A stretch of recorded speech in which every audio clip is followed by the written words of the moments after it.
Mama, there's a boy in my room.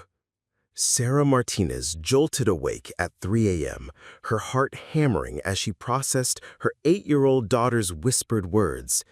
Emma stood in the doorway of their cramped apartment bedroom, clutching her stuffed rabbit and staring down the dark hallway with the kind of calm that only made the situation more terrifying. "What boy, sweetheart?"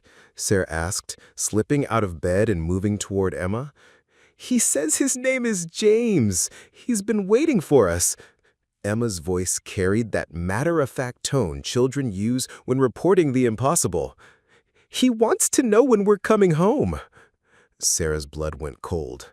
They'd only viewed the Victorian mansion at 1847 Rosewood Drive once, 3 days ago, and Emma had seemed fascinated, but not frightened, by the house that no one else wanted to buy. Now, apparently, the house was calling to them. "Emma, you were dreaming. There's no boy—" "He's not scary, Mama. He's lonely." Emma looked up with eyes that seemed far too wise for her age. "The house is lonely too. That's why it looks so sad." Sarah's heart clenched. Even her daughter could sense the melancholy that seemed to radiate from the old house like heat from dying embers. The question hung in the air as their realtor, Janet Holloway, pulled into the cracked driveway and turned off the engine. The sudden silence felt oppressive, broken only by the distant sound of wind chimes from a neighboring house and the rustle of leaves in the massive oak tree that dominated the front yard.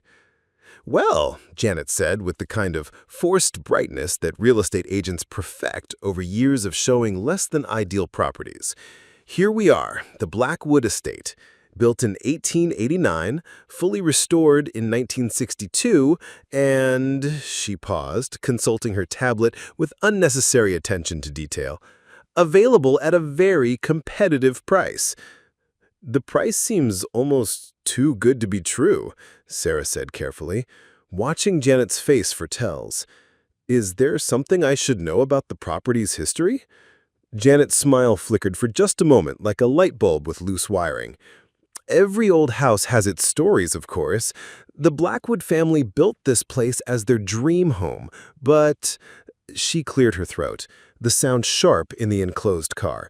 "Well, there were some unfortunate incidents over the years. Nothing that affects the structural integrity of the house, you understand. Just local folklore. People can be superstitious about these things." Emma had pressed her palm against the window now, leaving a small handprint on the glass. "What kind of stories?" she asked, her voice carrying that particular mixture of fear and excitement that children feel when approaching the edge of something forbidden. "Nothing you need to worry about, sweetheart," Janet said quickly. "Just silly tales that people tell. You know how it is with old houses. Every creak and groan becomes a ghost story after enough time passes." But Sarah had done her research. The Blackwood family's dream home had become their nightmare when Margaret died mysteriously and her son James vanished. Since then, 17 families had fled the house within months of moving in. Sarah knew all of this, had read the police reports and newspaper articles, had even found a grainy YouTube video of a supposed paranormal investigation that had captured strange electronic voice phenomena in the house's upper floors. She should have been terrified. Any rational person would have deleted the listing and looked elsewhere for housing. But Sarah Martinez was desperate, and desperation has a way of making even the impossible seem reasonable. No one else wanted this house. No one else was willing to take the risk. "The house has been vacant for 8 months now," Janet continued, her professional composure returning. "The estate is very motivated to sell. They're open to creative financing arrangements, seller financing, even a rent-to-own situation if that works better for your circumstances." Sarah's pulse quickened. Rent-to-own meant she could move in immediately without a massive down payment. It meant Emma could have her own room, could do her homework in a proper study, could invite friends over without Sarah worrying about disturbing the neighbors. It meant stability, something they hadn't had since Miguel walked out. "Can we look inside?" Sarah asked, and she heard the longing in her own voice, the dangerous hope that had gotten her into trouble so many times before. If you're enjoying the supernatural house hunting story, it only takes a second to hit that like button and let me know. Your support means everything and helps me bring you more mysterious tales like this one. Janet nodded, gathering her purse and lockbox key. Of course. Just keep an open mind. Old houses require a certain appreciation for character over convenience. They climbed out of the car into air that felt somehow heavier than it should have on such a bright October afternoon. The wind had died completely, leaving the world unnaturally still. Even the usual sounds of suburban life, lawnmowers, traffic, children playing, seemed muted and distant, as if the house existed in its own pocket of silence. As they approached the front porch, Sarah noticed details that hadn't been visible from the car. The porch swing hung motionless from chains that didn't show any signs of rust despite decades of exposure to the elements. The front door was painted a deep burgundy that seemed to shift and darken in the shifting light. Most unsettling of all, every window on the first floor reflected their approach with perfect clarity, but the second and third floor windows remained mysteriously dark, showing nothing but an impenetrable black void. Emma had grown quiet, staying close to her mother's side as they climbed the porch steps. The wood didn't creak under their feet as Sarah had expected. Instead, it felt solid and well-maintained, as if someone had been caring for the property despite its abandoned appearance. Janet fumbled with the lockbox, her earlier confidence seeming to desert her as she struggled with the combination.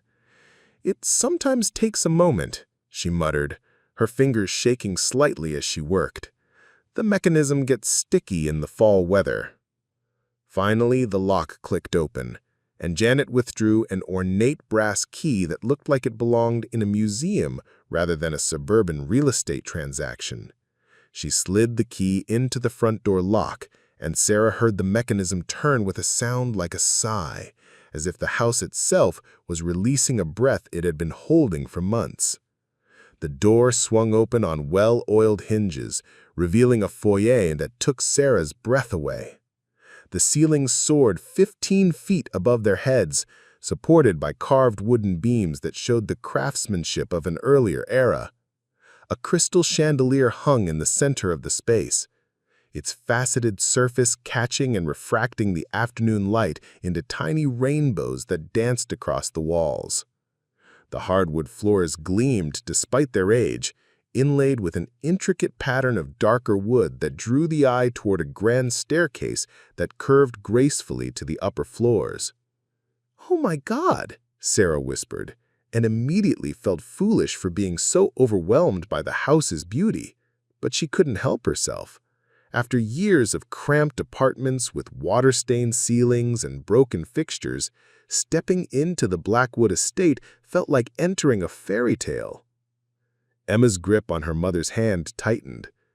"It's really big," she said, her voice echoing slightly in the foyer.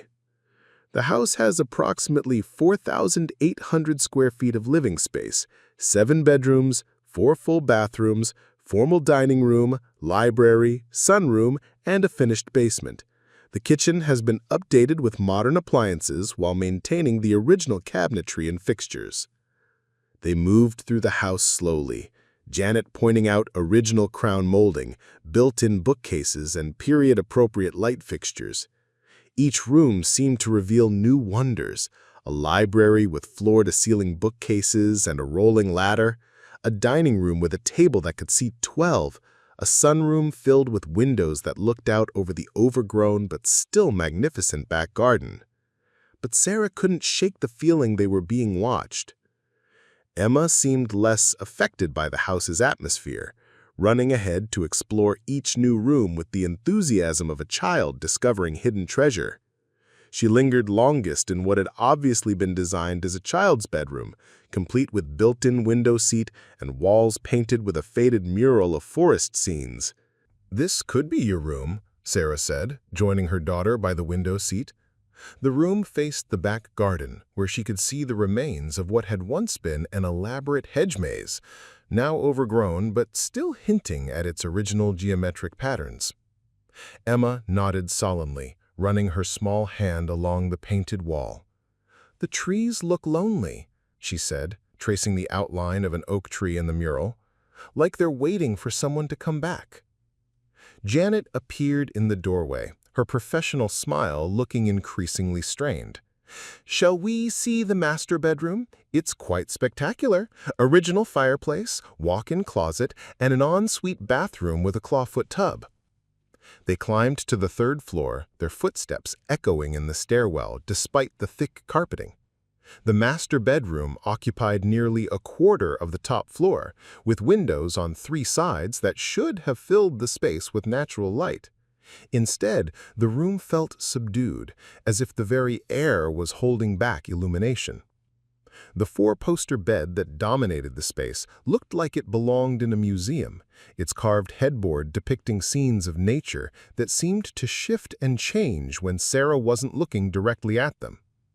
The fireplace was indeed original, its marble mantelpiece carved with intricate roses that looked so lifelike she half expected to smell their perfume. "The previous owners left some of the furniture," Janet explained, gesturing toward the bed and matching dresser.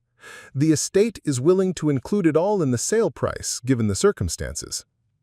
Sarah was examining the fireplace when she heard Emma's voice from across the room, speaking to someone in the tone she usually reserved for introducing herself to other children. "Hi," Emma was saying, standing near the walk-in closet. "I'm Emma. What's your name?" Sarah's blood chilled. She spun around, expecting to see another child, perhaps a neighbor who had somehow gotten into the house. But Emma stood alone, facing the empty closet with her head tilted in the listening posture she adopted when concentrating on adult conversations.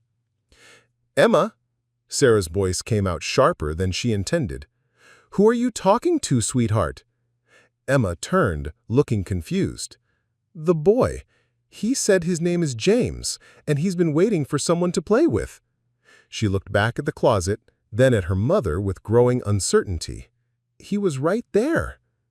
Janet had gone very pale, her tablet clutched against her chest like a shield. "Children have such active imaginations," she said, but her voice lacked conviction. "Shall we head back downstairs?" But Sarah was staring at the closet, remembering the research she'd done about the house's history. James Blackwood, the teenage boy who had disappeared from his locked bedroom in 1901, leaving behind only mystery and unanswered questions. The drive home from the Blackwood Estate passed in contemplative silence, broken only by Emma's occasional questions about the house and Janet's increasingly evasive answers. Sarah stared out the passenger window, watching the familiar streets of her current neighborhood blur past, each modest home and struggling business a reminder of the financial tightrope she walked every single day. "Mama," Emma said softly from the back seat, "why couldn't we see James when I could?" Janet's grip tightened on the steering wheel.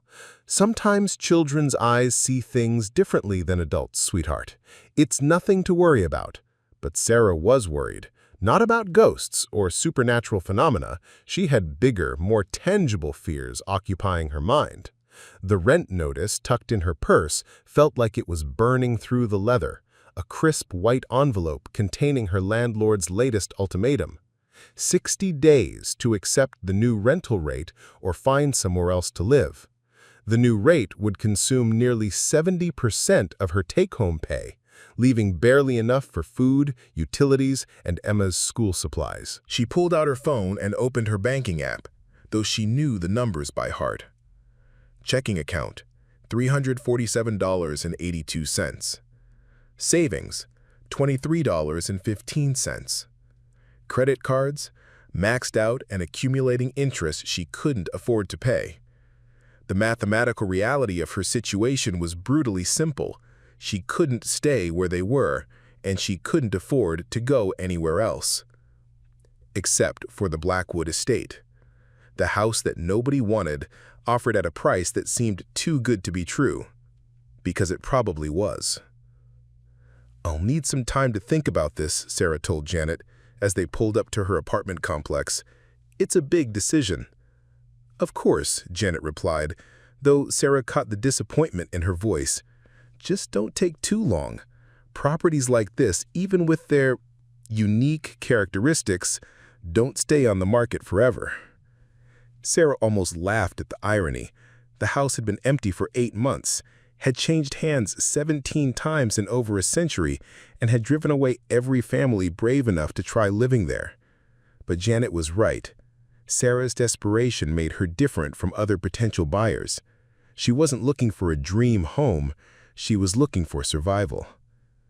That evening, after Emma had gone to bed in their cramped living room that doubled as her bedroom, Sarah sat at their tiny kitchen table with the calculator and a stack of bills. The fluorescent light flickered overhead, casting harsh shadows that made the numbers on the pages seem to dance mockingly before her eyes. She started with the basics: current monthly expenses versus potential savings from the Blackwood Estate's rent-to-own arrangement. Even accounting for the larger space requiring more heating and cooling, the financial benefits were undeniable. She could give Emma a proper bedroom, a place to study, room to grow.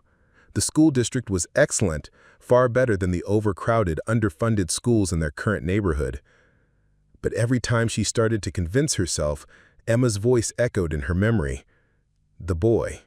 He said his name is James and he's been waiting for someone to play with." Sarah opened her laptop and began researching again, this time digging deeper into the house's history than she had before. What she found chilled her more than any ghost story could have. The pattern was always the same.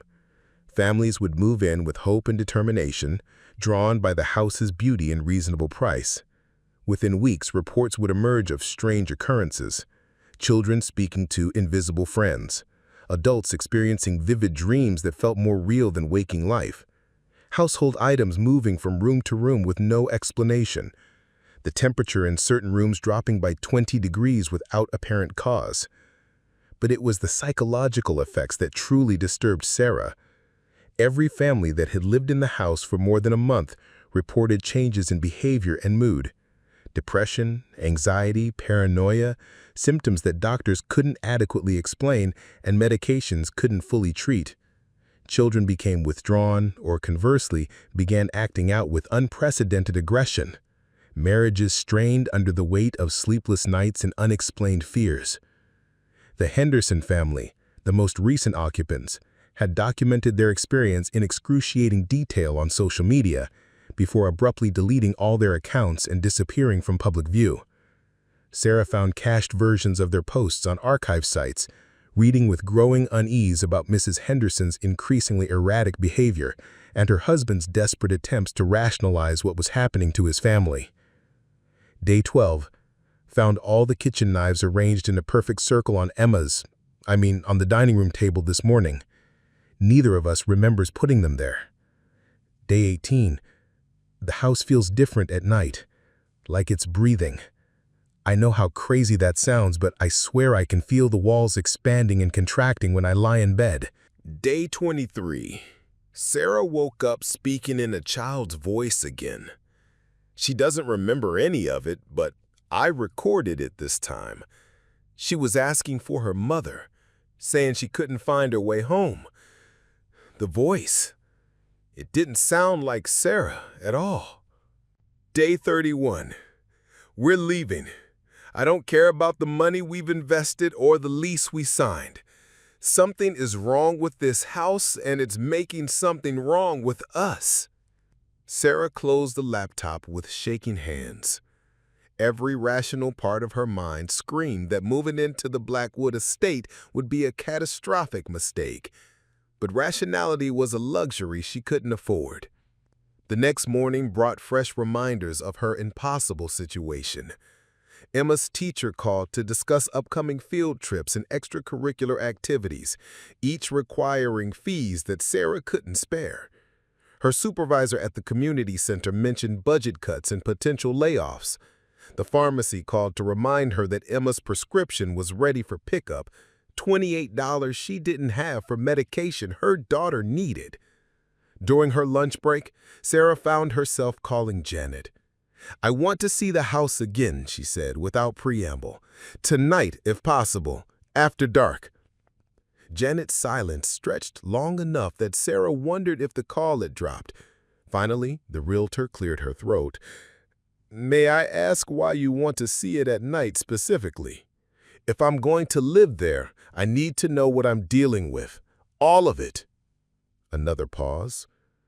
"Sarah, I have to ask, you've done research on the property, haven't you? You know about its history."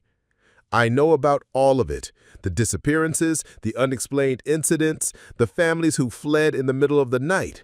I also know that my current apartment costs more than I can afford. My daughter is sleeping on a couch, and my landlord wants to raise the rent by another $300 a month." "I see." Janet's voice softened with understanding. "You're not looking for a dream home. You're looking for a lifeline." Something like that. They arranged to meet at the house at 8 p.m. Sarah spent the rest of the day in a strange state of suspended animation, going through the motions of work and parenting while her mind remained fixed on the evening ahead. She told Emma they were visiting the house again, watching her daughter's face light up with excitement. "Can I talk to James again?" Emma asked, and Sarah's heart clenched. "We'll see, sweetheart.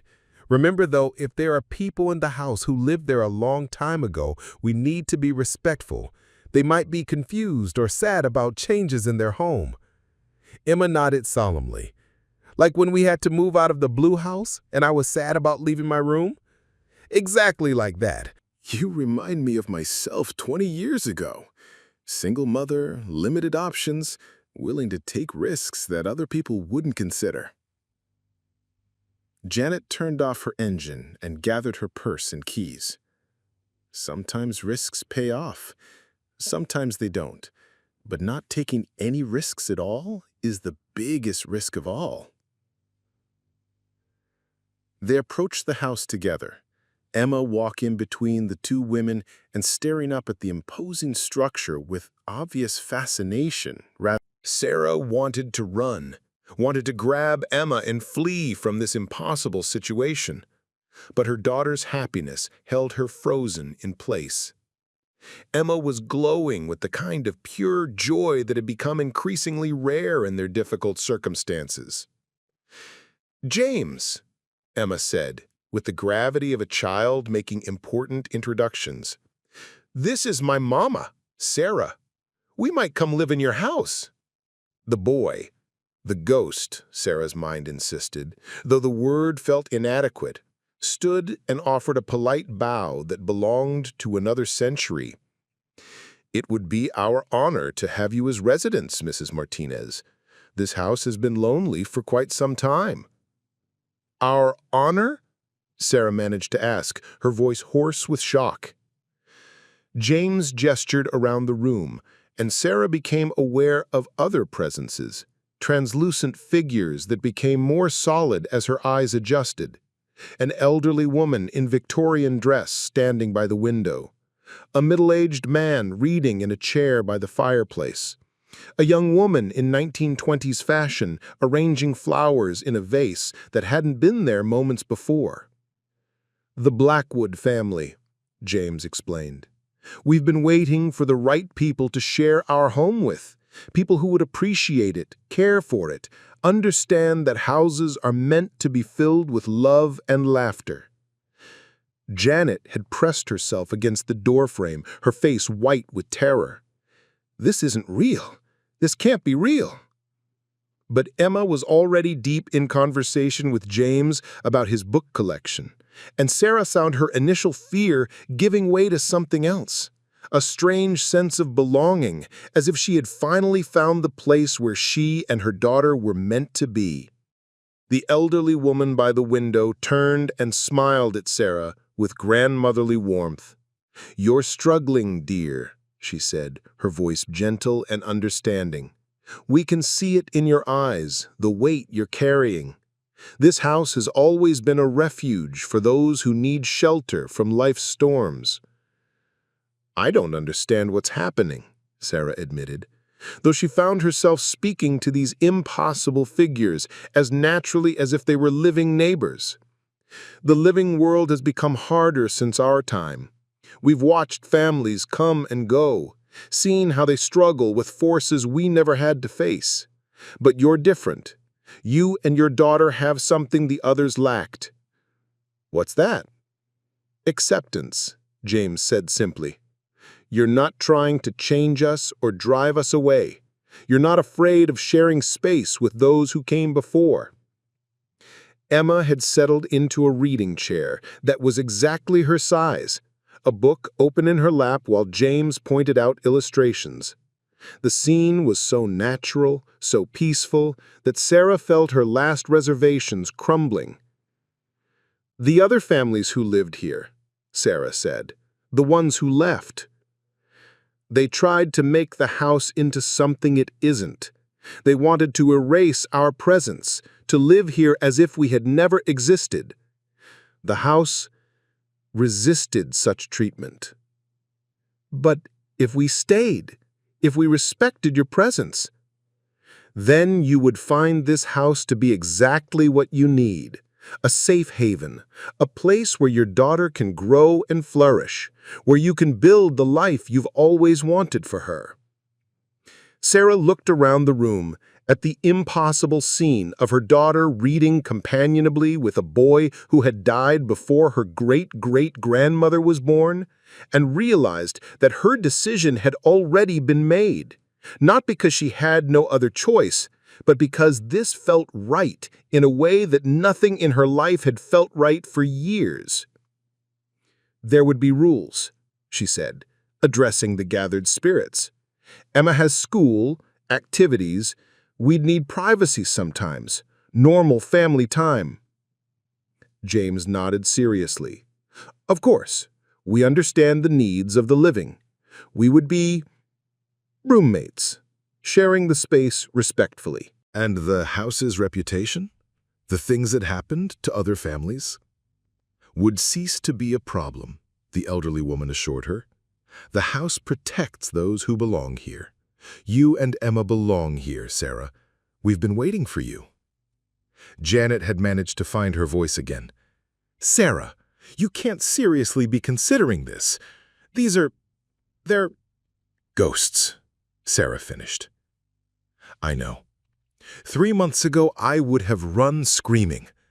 But 3 months ago, I still believed that working hard and making responsible choices would be enough to provide for my daughter. Sometimes you have to accept that the impossible is the only possibility you have left. She looked at Emma, who was completely absorbed in her book and her conversation with James, happier than Sarah had seen her in months. Whatever was happening in this house, whatever supernatural forces were at work, they were offering her daughters something Sarah had been unable to provide on her own: joy, wonder, and a sense of belonging. If we do this, Sarah said to the assembled spirits, if we move in, I need to know that Emma will be safe, that both of us will be safe. Safer than you've been in years, the middle-aged man promised. This house has always protected its own. Emma looked up from her book, her face shining with excitement. Mama, James says there's a library with thousands of books, and a garden where we can grow flowers and vegetables, and a music room with a piano I can learn to play. The decision crystallized in Sarah's mind with startling clarity. She was going to move her daughter into a house that was haunted by the spirits of its former residents. She was going to sign a lease agreement for a property where the supernatural was mundane, where the impossible happened daily, where her daughter would grow up considering ghosts to be neighbors rather than nightmares. And for the first time in years, she felt hope. The first week at the Blackwood Estate passed like a dream wrapped in velvet. Sarah had never experienced such domestic tranquility, even during the brief period when her marriage to Miguel had been happy. Emma settled into her new routine with the adaptability of childhood, chatting with James over breakfast, doing homework at the library's massive oak table, and falling asleep each night to the gentle sound of Victorian lullabies hummed by Margaret Blackwood's spirit. The house itself seemed to anticipate their needs. Hot water never ran out, despite the ancient plumbing. The furnace maintained perfect temperature without appearing on any utility bills. Fresh flowers appeared in vases throughout the house, and the refrigerator somehow stayed stocked with exactly the foods Emma preferred, though Sarah couldn't remember purchasing half of what they consumed.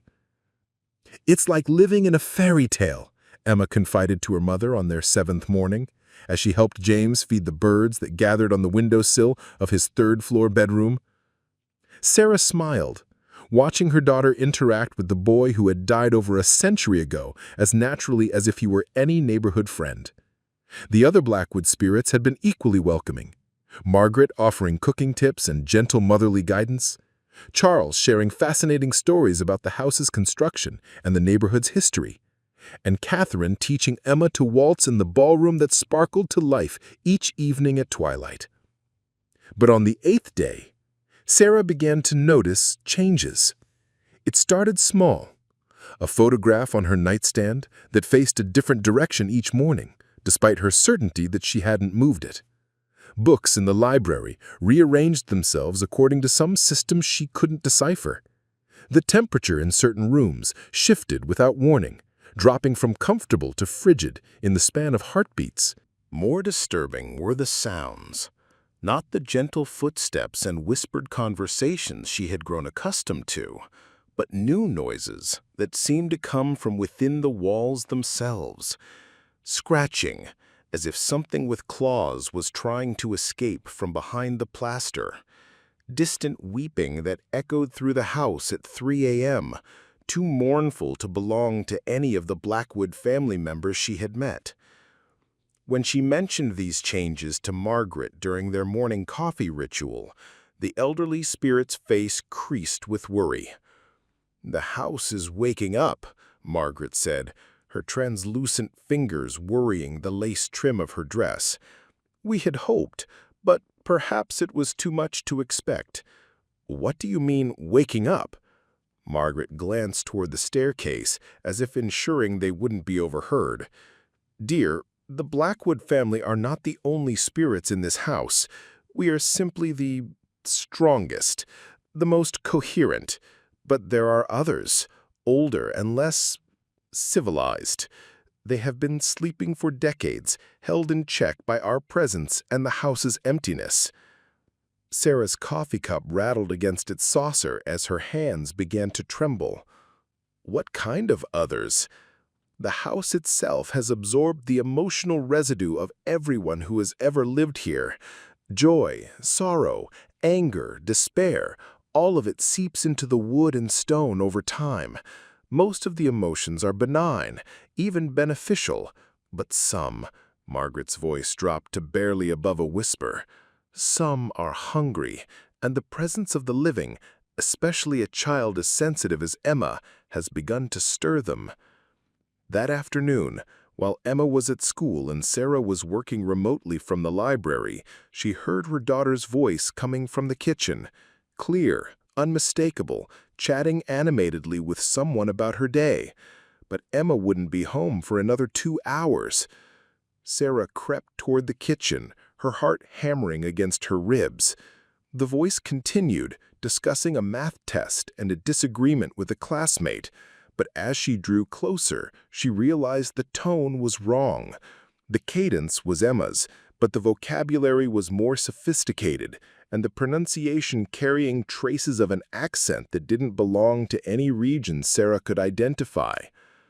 She peered around the doorway and saw the kitchen was empty, though Emma's voice continued to echo from the walls themselves, as if the house had recorded her daughter's conversations and was playing them back for its own amusement. "Hello?" Sarah called out, her voice echoing strangely in the spacious room.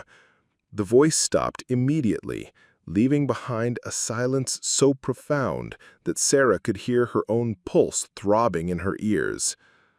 That evening, during dinner in the formal dining room, Sarah broached the subject with the assembled Blackwood spirits. I heard Emma's voice today while she was at school.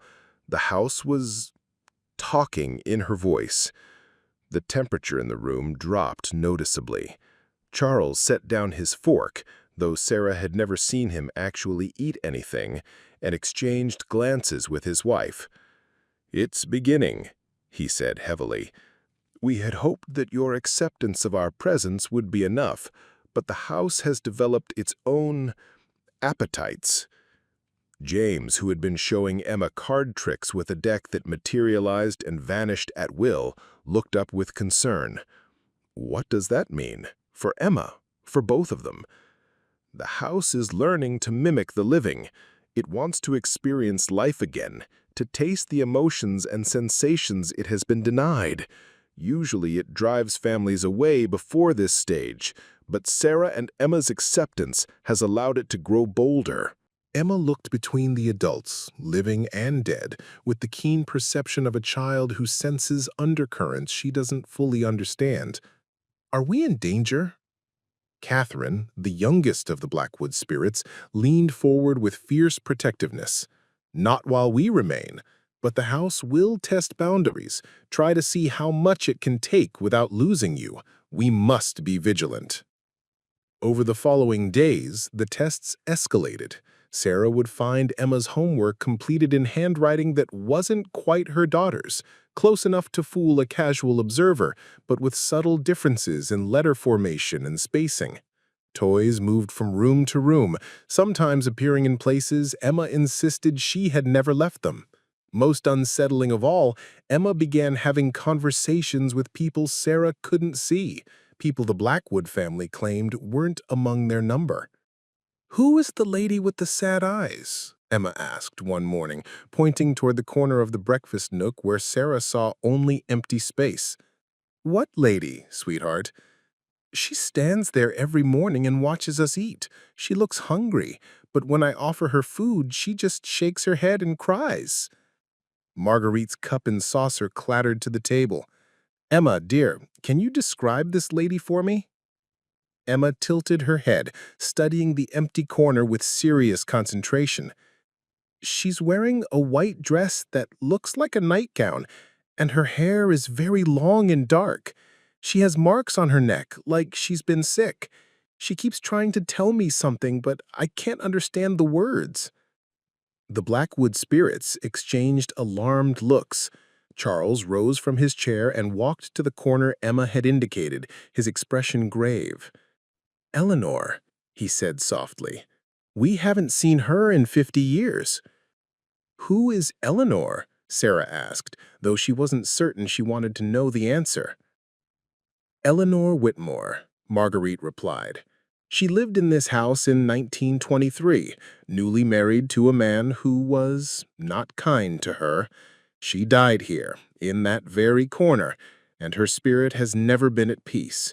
She's one of the hungry ones, Sarah, the spirits who cannot move on because their earthly experiences were too traumatic to release." As if summoned by the mention of her name, the temperature in the breakfast nook plummeted. Sarah's breath began to fog, and she watched in horror as frost formed on the windows despite the warm October sunshine outside. Emma stood up from her chair and walked toward the corner, where Sarah saw nothing. "It's okay," she said to the space where Sarah saw nothing. "I know you're sad. Do you want to tell me what's wrong?" "Emma, no!" Marguerite's voice cracked like a whip.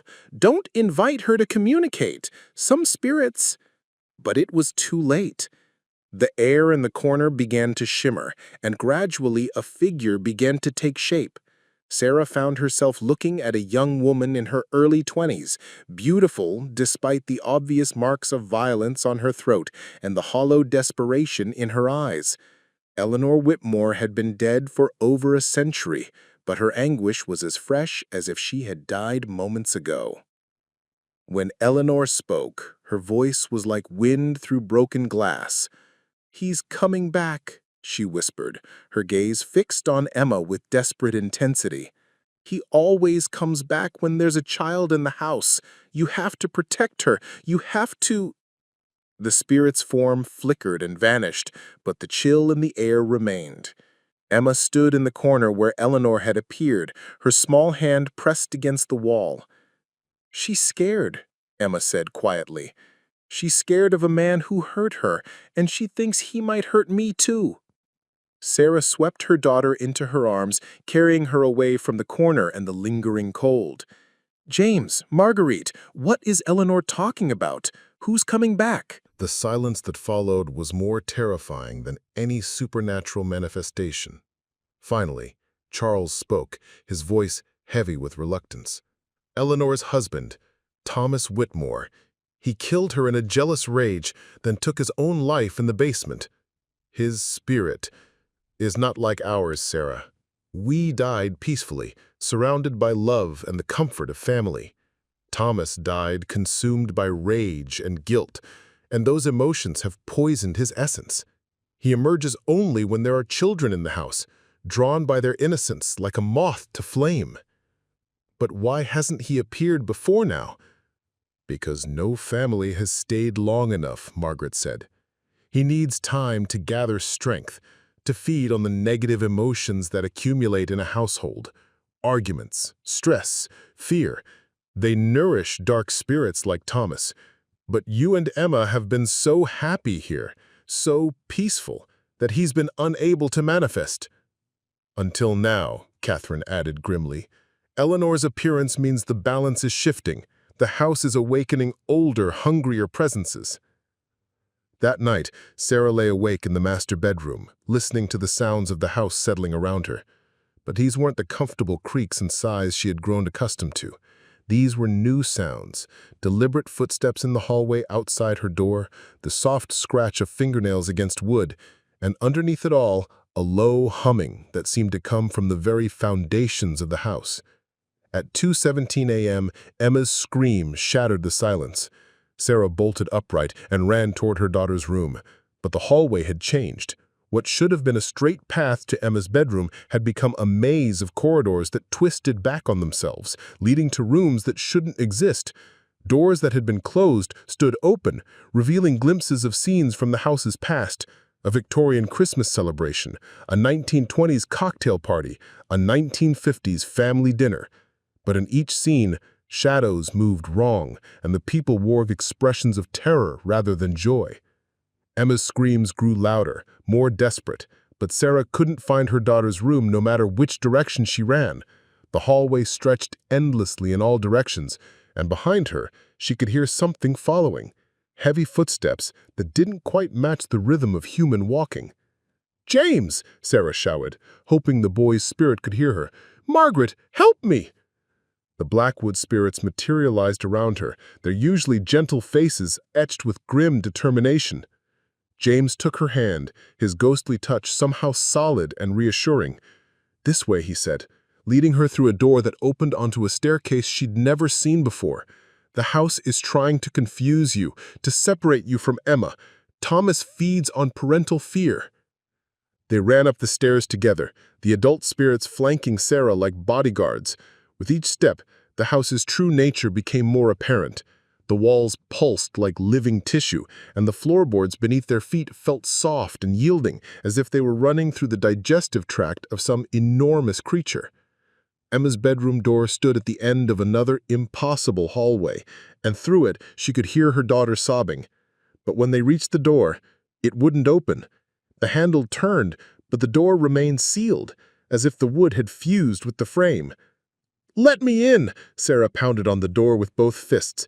"Emma, I'm here! I'm trying to get to you!" "Mama?" Emma's voice was muffled but frantic. "There's a man in my room. He says he wants to take me away." Charles pressed his hands against the door, his spiritual essence flowing over the wood like water.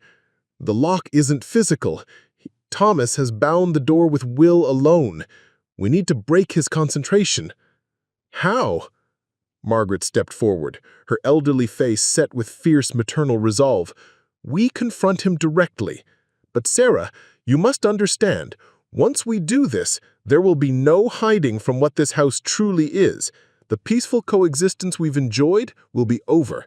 The house will know that we oppose it, and it will fight back." Sarah didn't hesitate.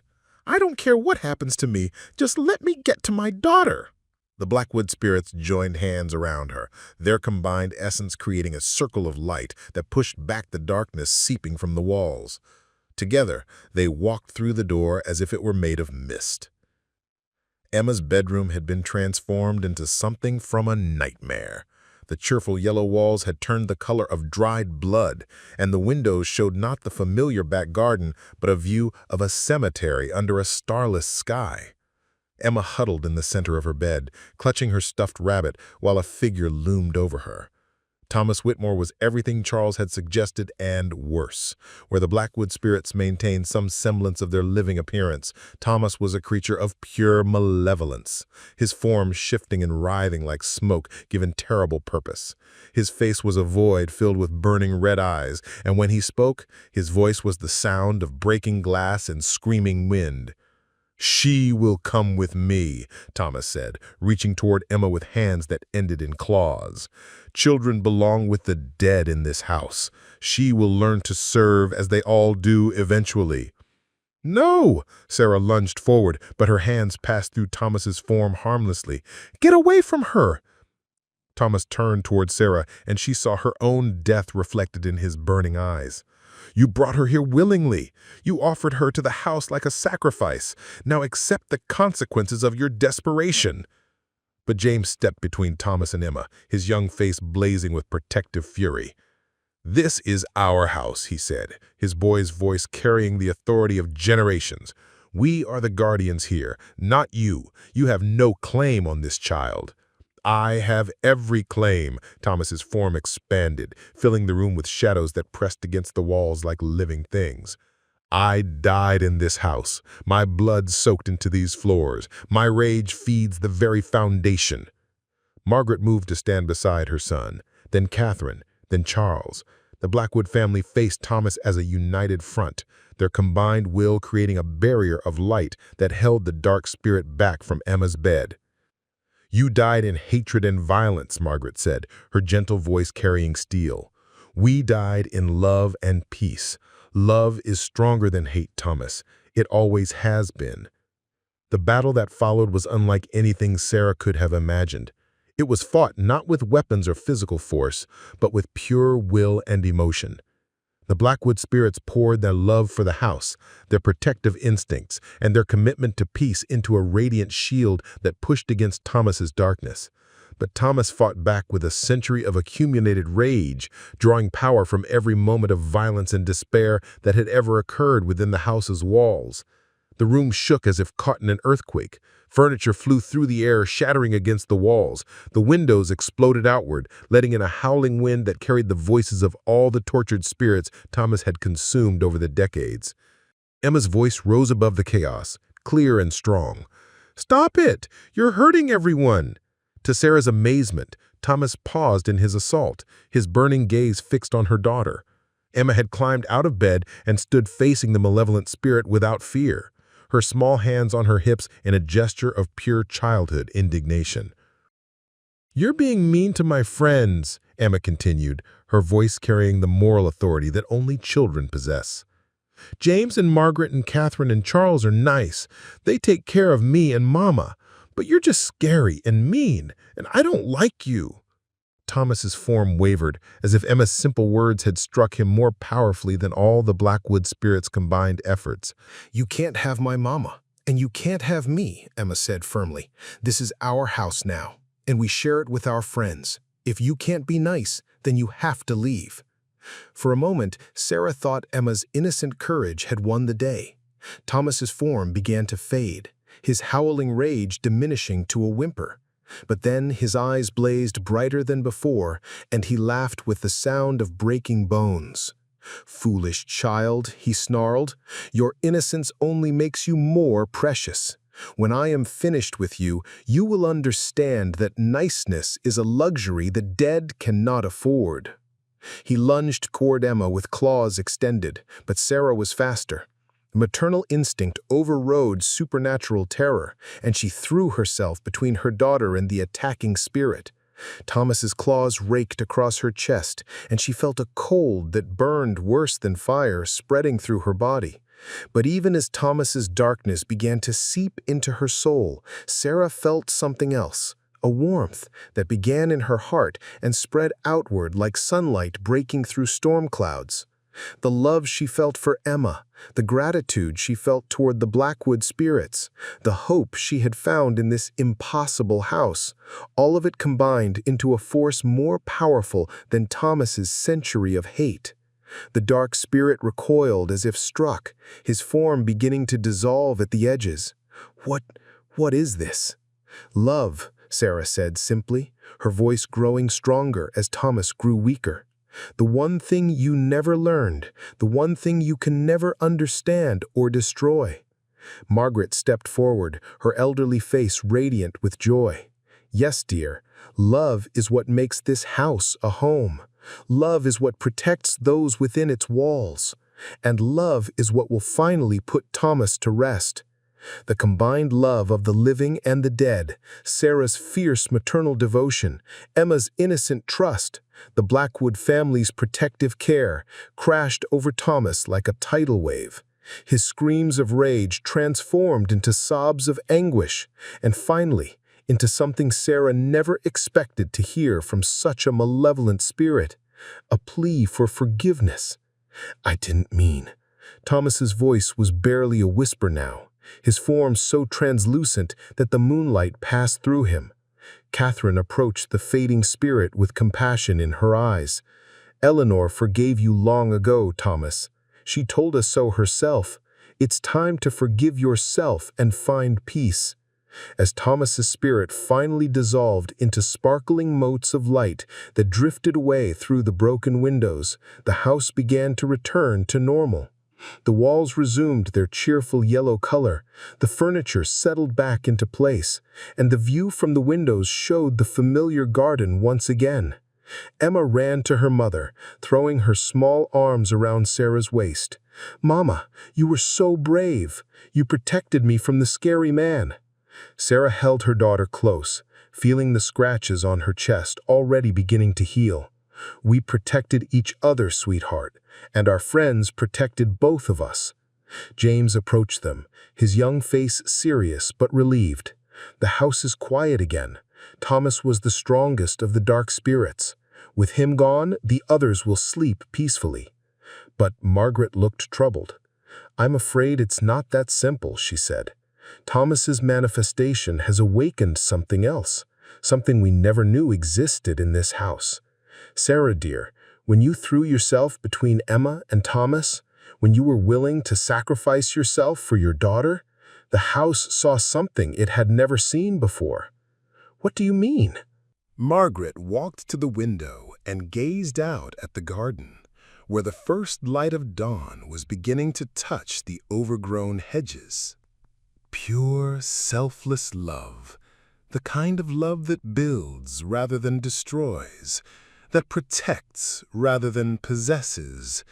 The house has been feeding on human emotions for over a century, but it has never tasted anything like what you felt tonight. A new sound filled the room, not the scratching or howling they had grown to fear, but something like music, as if the house itself was singing. The floorboards beneath their feet began to warm, and the walls seemed to pulse with a gentle, welcoming light. "What's happening?" Sarah asked. Charles smiled, his expression filled with wonder. "The house is changing, Sarah. Your love, combined with our protection and Emma's innocence, is transforming it from a prison for lost souls into something it was always meant to be." "What was it meant to be?" Emma answered before any of the adults could speak, her child's intuition cutting straight to the heart of the matter. "A home," she said simply. "A real home, where everyone belongs and everyone is safe." As the sun rose over the Blackwood Estate, Sarah realized that their trials were far from over. The house was awakening to new purposes, and she had no idea what that might mean for her and Emma. But for the first time since moving in, she felt truly confident that whatever came next, they would face it together, the living and the dead, bound by love and the shared commitment to making this house a sanctuary for all who dwelled within its walls. The real mysteries of the Blackwood Estate were just beginning to reveal themselves. The morning after Thomas Whitmore's banishment brought changes that Sarah couldn't have imagined in her wildest dreams. She woke to the sound of Emma's laughter echoing through the house. But it wasn't just Emma's voice she heard. Children were playing in the hallways, not one or two, but what sounded like dozens of them, their voices creating a symphony of joy that seemed to emanate from the very walls. Sarah dressed quickly and made her way downstairs, following the sounds of celebration. What she found in the great room took her breath away. The space had transformed overnight into something that belonged in a fairy tale. Sunlight streamed through windows that sparkled like diamonds, illuminating a scene that defied every law of physics and reality she thought she understood. Sarah sat at the center of it all, surrounded by children from different eras of the house's history. There was a boy in Victorian knickers playing with a wooden train set, a girl in 1920s dress braiding flower crowns, teenagers from the 1950s teaching card games to younger spirits, and children from every decade in between, all of them translucent but radiantly happy. All of them focused on Emma as if she were the most wonderful thing they had ever encountered. "Mama," Emma called out when she spotted Sarah in the doorway. "Look, all the children who used to live in the house came to play. James says they've been sleeping in the walls for years and years, but last night something woke them up." Margaret Blackwood materialized beside Sarah, her elderly face glowing with wonder. "Your love, dear, when you were willing to die for Emma, when the house felt that pure, selfless devotion, it awakened every good soul who has ever called this place home, not just the Blackwood family, but everyone who ever lived here with love in their hearts." As if summoned by Margaret's words, more spirits began to manifest throughout the room. Sarah saw couples from different eras holding hands and gazing at each other with eternal devotion. Elderly grandparents playing with spirit children who had died decades before they were born. Families reunited across the boundaries of death, all of them drawn to this house that had become a beacon for love that transcended mortality. "How was this possible?" Sarah asked, overwhelmed by the sheer number of spirits now filling the house. Charles appeared on her other side, his scholarly demeanor unable to hide his excitement. "Your sacrifice showed the house what pure love truly looks like," Charles explained. "So it chose love over hatred, releasing dark spirits and awakening those bound by joy. The house has always been a repository for human emotion," he explained. "But until now, it has been indiscriminate. It absorbed everything: love, hate, joy, despair, hope, rage, without distinguishing between them.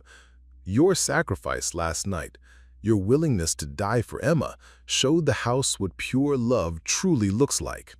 And it chose," Catherine said, joining their group with her usual graceful confidence. "For the first time in over a century, the house made a conscious choice. It decided to embrace love and reject hatred. Every spirit trapped here by negative emotions has been released to find peace. Every soul bound here by love has been awakened to joy." Sarah watched Emma teaching a group of spirit children how to play a clapping game she'd learned at school, and felt her heart swell with a happiness so intense it was almost painful. But underneath the joy, a practical concern nagged at her mind. "This is beautiful," she said, "but Emma still needs to go to school. to live in the real world. How can she concentrate on normal life when she's surrounded by all this? James materialized in front of them, his young face serious but understanding. "We've thought of that," he said. "During school hours and homework time, we'll maintain a normal household. The children will play quietly, the adults will respect your need for privacy. But evenings and weekends—" He gestured toward the joyful chaos surrounding Emma. "This is what the house was meant to be, a place where love never dies, where families are never truly separated." As if to demonstrate his point, the spirit children began to fade slightly, their laughter growing softer, until it became a gentle background murmur that felt comforting rather than distracting. Emma looked up from her game with understanding beyond her years. "They're still here," she told her mother. "I can feel them, but now they know when it's time to be quiet and when it's time to play." Sarah nodded, accepting this new reality with the same grace she had shown throughout their supernatural journey. But Margaret caught her arm gently, her expression troubled despite the joy surrounding them. "Sarah, dear, there's something else, something we discovered during the night while you were sleeping." "What kind of something?" Margaret led her away from the celebration, through halls that seemed brighter and more welcoming than ever before. They descended to the basement, a space Sarah had avoided during their weeks in the house. She had expected to find it dark and forbidding, but instead discovered a finished recreation room with comfortable furniture and warm lighting. "The house showed us this," Margaret said, walking to a wall that looked identical to all the others. She placed her translucent hand against the paneling, and Sarah gasped as a section of the wall began to glow with soft golden light. "There's a room back there," Margaret continued, "a room that none of us knew existed, not in all our years as residents of this house. The house revealed it only after your sacrifice, as if it needed to know it could trust you completely before sharing its greatest secret." Sarah approached the glowing wall, her heart racing with anticipation and fear. "What kind of room?" "See for yourself." Margaret pressed against the wall, and the glowing section swung inward like a door, revealing a passage that led deeper into the house than should have been structurally possible. Soft light emanated from the passage itself, as if the walls were made of some luminous material. Sarah stepped through the hidden door and found herself in a corridor lined with portraits, not of the house's previous residents, but of herself and Emma. There were paintings of moments she remembered vividly: Emma's first day of kindergarten, their last Christmas in the old apartment, quiet evenings spent reading together on the couch. But there were also paintings of moments that hadn't happened yet: Emma graduating from high school, Sarah walking Emma down the aisle at her wedding, and older Emma playing with children of her own in the house's garden. "The house sees potential futures," Margaret explained, following Sarah down the corridor. "All the joys that could come to pass for those it truly loves." The corridor opened into a circular room that defied every law of architecture and physics. The space was impossibly vast, its domed ceiling disappearing into a starlit sky that couldn't possibly exist underground. The walls were lined with alcoves, each one containing objects that seemed to shimmer with their own inner light. "Welcome to the heart of the house," Margaret said softly, "the room where it stores its most precious memories." Sarah approached the nearest alcove and found it contained a small wooden horse, painted in bright primary colors. As she drew closer, the toy began to glow more brightly, and suddenly she was flooded with memories that weren't her own. A little boy in Victorian clothes playing with the horse while his mother watched from a nearby chair, her face radiant with love. Every object in this room represents a moment of pure love: a mother's joy in her child's laughter, a husband's devotion to his wife, the contentment of family gathered around a dinner table. The house has been collecting these moments for over a century, preserving them like treasures. Sarah moved from alcove to alcove, each one triggering a flood of borrowed memories. A wedding ring that carried the echo of vows spoken with absolute sincerity. A child's drawing that sparked recollections of proud parents hanging it on the refrigerator. a love letter that radiated the passion of young romance. The sheer volume of love contained in this room was overwhelming, a testament to the countless families who had found happiness within the house's walls. But it was the final alcove that made Sarah's knees weak with shock. It contained Emma's stuffed rabbit, the one currently upstairs in Emma's arms, along with a hair ribbon Sarah recognized as her own. But these weren't the actual objects. They were somehow idealized versions, glowing with the pure essence of the love they represented. "How is this possible?" Sarah whispered. "The house saw the love between you and Emma from the moment you first walked through the front door. It recognized something special, something worth preserving for eternity. When you sacrificed yourself for Emma last night, you proved the love was genuine, and the house added your story to its collection of treasures." But the biggest surprise was yet to come. At the very center of the circular room stood a pedestal holding a single object that pulsed with golden light so bright it was almost difficult to look at directly. As Sarah approached, she realized it was a key, ornate, old-fashioned, and somehow familiar. "I've seen this before," Sarah said, recognition dawning. "It's the key Janet used to unlock the front door when we first visited." Margaret's smile was radiant. "Not just any key, dear. The master key. The key that unlocks every door in this house, including doors that exist only when needed. The house has been waiting for over a century to give this key to someone worthy of its trust." Sarah reached for the key with trembling fingers. The moment her skin made contact with the metal, the room exploded with visions that nearly overwhelmed her senses. She saw the house as it truly was, not just a building, but a living entity powered by love and sustained by the happiness of those who dwelled within its walls. She saw its history not as a series of tragic events, but as a long search for someone who could understand and nurture its true purpose. And she saw its future, a future where the house would serve as a sanctuary for those who needed healing, a place where broken families could be mended and lost souls could find peace. The house had chosen her not just as a resident, but as its guardian, its human representative in the living world. "The house wants you as its partner," Margaret said, "to create a sanctuary for those who need healing, not paying guests, but a family of choice bound by love." Sarah saw more visions flowing through the key. The house's 7 bedrooms filled with grateful residents, the large kitchen bustling with communal meals, the library serving as a gathering place for storytelling and learning.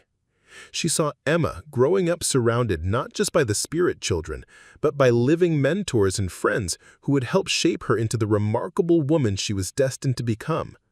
"And in return?" Sarah asked, though she suspected she already knew the answer. "The house will provide for all your needs," Margaret said. "Food, utilities, maintenance, everything will be taken care of. You'll never want for anything material again. And more importantly, you'll never be alone. The house will always protect those who dwell within it, just as you protected Emma." Sarah looked around the room full of preserved love, at the key that represented unlimited possibilities, at Margaret's hopeful face.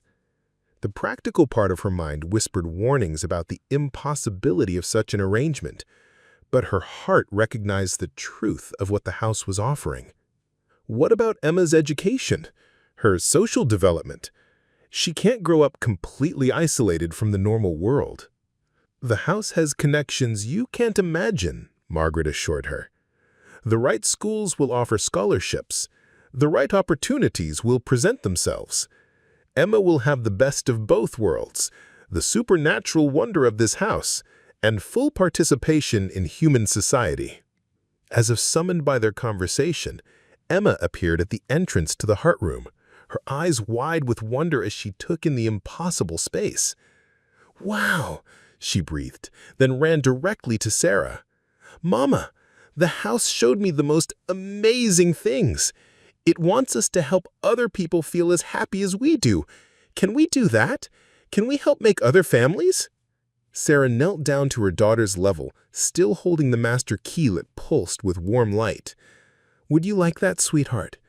Would you like our house to be a place where people come when they need help and love?" Emma's smile could have powered the sun. "Yes! And James and all the other kids can help too. We can teach new people how to be happy, and they can teach us new games and stories." Sarah looked up at Margaret, then at Charles and Catherine, who had appeared in the doorway, then at James, who stood protectively near Emma. All of them, living and dead, were family now, bound together by love and the shared commitment to something greater than themselves. "I accept," Sarah said, and the master key blazed with light so bright that it filled the entire room with golden radiance. We're halfway through this incredible journey. If this haunted house story has you hooked, don't forget to subscribe and share it with someone who loves supernatural mysteries. Trust me, you won't want to miss what happens next. The moment she spoke the words, Sarah felt the house's consciousness embrace her completely. She could sense every room, every corridor, every hidden space. She could feel the contentment of the spirit families, the excitement of the ghost children, and underlying it all, the house's profound gratitude for finally finding someone who understood its true purpose. But with the acceptance came responsibility and knowledge that changed everything she thought she understood about her situation. The house began sharing its deepest secrets, revealing truths that made even the supernatural events of the past weeks seem ordinary by comparison. "Sarah," Margaret said, her voice heavy with significance, "there's one more thing you need to know. The house didn't just choose you randomly. Your family. You have a connection to this place that goes back generations." The visions flowing through the key shifted, showing Sarah faces she didn't recognize but somehow felt familiar. A woman in 1920s dress who bore a striking resemblance to Sarah herself. A young man from the 1800s who had Emma's eyes and stubborn chin. Family members she had never known existed, all of them connected to the Blackwood Estate in ways that defied coincidence. "Your great-great-grandmother, Maria Santos, worked as a housekeeper for the Blackwood family. She fell in love with one of the gardeners, and their romance was one of the purest loves this house ever witnessed. When they married and moved away to start their own family, they took a piece of the house's heart with them." Sarah stared at the visions, recognizing the truth in the faces that looked so much like her own family. "That's why I felt drawn to this place, why it felt like coming home. The house has been calling your bloodline back for over a century, waiting for someone from Maria's line who would have the strength and love necessary to fulfill its destiny." Emma tugged on Sarah's sleeve, her young face serious with sudden understanding. "So this was always supposed to be our house, like it was waiting for us?" "Yes, sweetheart. The house was always meant to be ours, just like we were always meant to be its guardians." As the golden light from the master key began to settle into a gentle glow, Sarah felt a sense of completion she had never experienced before. Every struggle, every hardship, every moment of desperation had led her to this place, to this purpose. She had thought she was saving Emma by bringing her to the Blackwood Estate, but in reality, they had been saving the house, and through it, all the lost souls who would find sanctuary within its walls. The house began to change around them as they made their way back upstairs. Rooms that had been merely beautiful became magnificent. Furniture arranged itself into configurations that seemed to invite conversation and connection. The kitchen expanded subtly, as if preparing to feed more mouths than just Sarah and Emma's.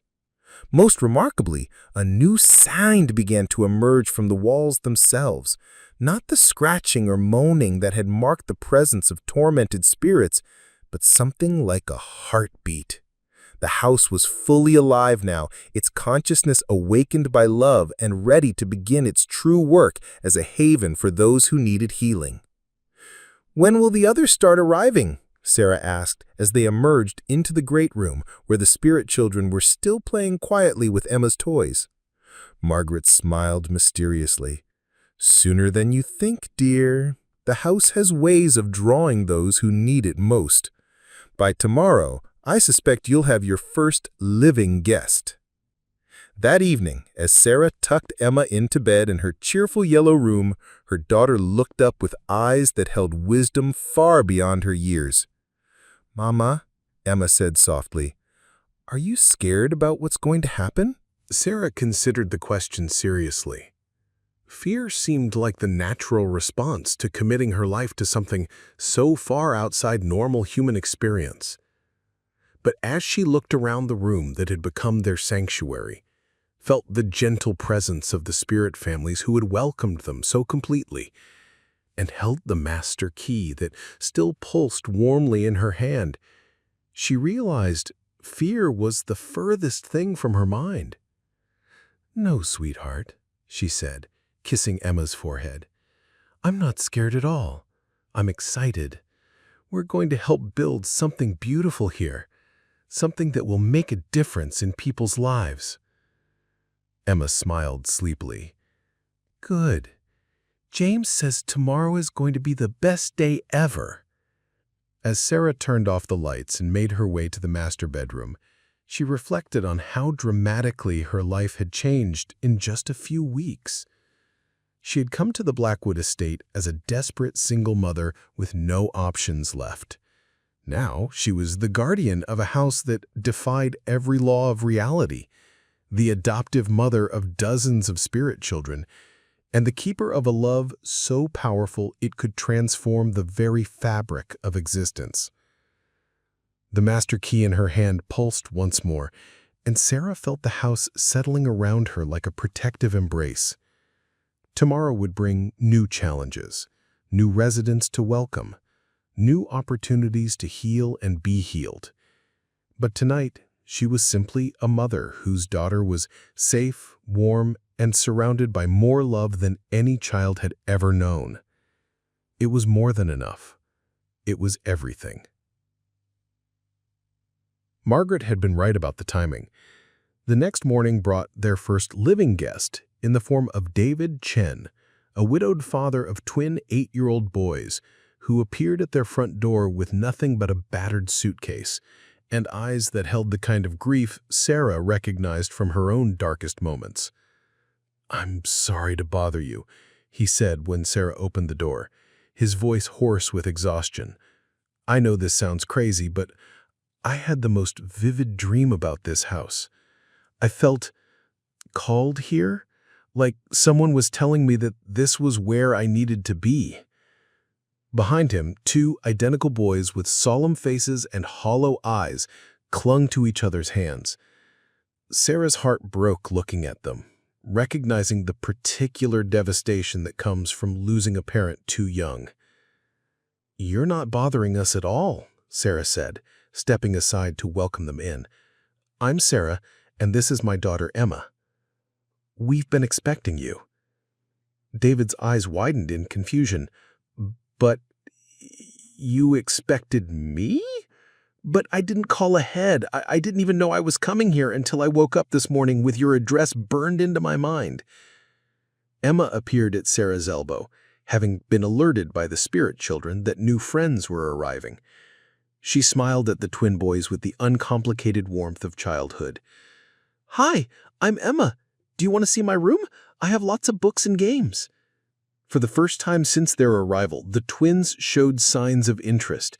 They looked to their father for permission, and at his gentle nod, they followed Emma toward the staircase, their steps growing lighter with each passing moment. Sarah led David to the kitchen, where Margaret had thoughtfully prepared coffee and warm pastries that definitely hadn't been in the pantry the night before. As David gratefully accepted the refreshments, Sarah studied his face and saw the story written there. Sleepless nights, impossible decisions, and the crushing weight of trying to be both mother and father to children who needed more than one person could possibly provide. "How did you find us?" Sarah asked gently. David shook his head, running his hands through his unkempt hair. "I lost my wife 6 months ago. Car accident. Since then, the boys they've withdrawn completely. They barely speak, barely eat. The grief counselors say they need stability, but how can I provide that when I'm falling apart myself? And then you dreamed about this house. It was so vivid. I saw this beautiful Victorian mansion filled with the sound of children playing. A woman with kind eyes who looked exactly like you told me that broken families could be healed here. When I woke up, I had your exact address written on a piece of paper in handwriting I didn't recognize." Sarah glanced toward the staircase, where she could hear Emma's voice mixing with the excited chatter of the twin boys and what sounded like several of the spirit children. The sound of healing had already begun. "David," she said carefully, "what I'm about to tell you is going to sound impossible, but I need you to listen with an open mind, because your boy's future depends on it." Sarah explained about the spirits in their sanctuary. David listened with desperate hope. When she finished, David was quiet for a long moment, staring into his coffee cup. Finally, he looked up with tears in his eyes. "Are you telling me that my boys could grow up in a house full of other children, that they'd have dozens of brothers and sisters and grandparents and aunts and uncles, all dedicated to helping them heal?" "That's exactly what I'm telling you. And what would you need from me in return?" Sarah smiled. "Just be part of our family. Help with the household responsibilities. Contribute your skills and talents to our community, and be ready to welcome the next person who shows up at our door needing sanctuary." David's professional background proved to be perfectly suited to their needs. He was an accountant who had been struggling to find work since his wife's death. The house, Sarah was learning, had its own ways of drawing exactly the people whose skills would benefit the growing community. That afternoon, while David settled into one of the guest bedrooms and his boys explored the house with Emma and James, Sarah found herself called to the heart room once again. But this time, she wasn't alone. Margaret, Charles, Catherine, and James accompanied her, their expressions serious but excited.